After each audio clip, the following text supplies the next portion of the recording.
प्रत्येक महिन्याच्या कृष्ण आणि शुक्ल पक्षात एक एकादशी असते. प्रत्येक एकादशीचे स्वतःचे वेगळे असे महत्त्व असते. त्याचप्रमाणे फाल्गुन महिन्यातील शुक्ल पक्षातील एकादशीला आमलकी एकादशी असे म्हणतात.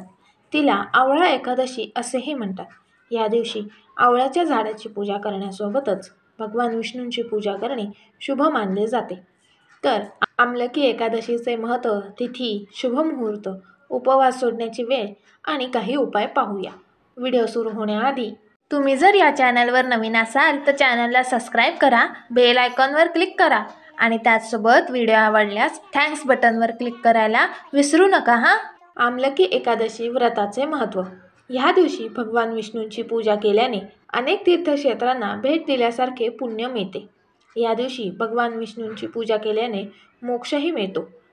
ह्याशिवाय आवळ्याची पूजा करणे शुभ मानले जाते.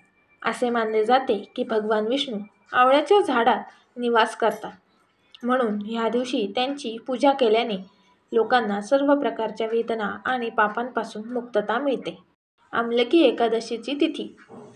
फाल्गुन महिन्याच्या शुक्ल पक्षातील एकादशी तिथी 9 मार्च रोजी सकाळी 7:44 वाजता सुरू होऊन ती तिथी 10 मार्च रोजी सकाळी 7:43 असेल.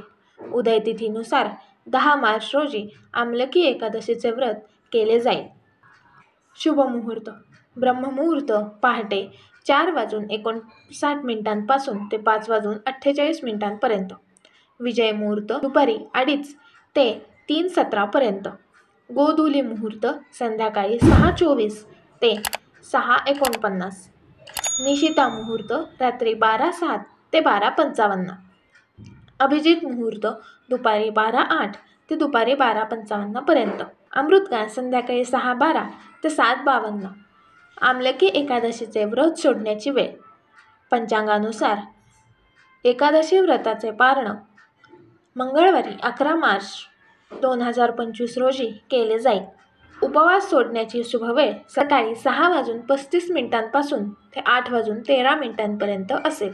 ह्या एकादशीला जुळून आलेले शुभयोग. ह्या दिवशी अनेक शुभयोग तयार होत आहे. ह्या दिवशी पुष्प नक्षत्रासह शोभन, अतिगंडासह सर्वार्थ सिद्धी योगही तयार होत आहे. आमलकी एकादशीच्या दिवशी करण्याचे काही उपाय. अन्नदान करावे. साखर, पैसे, तांदूळ, मध, फळे, दूध, केळी, तीळ आणि पिवळ्या रंगाचे कपडे दान करावे.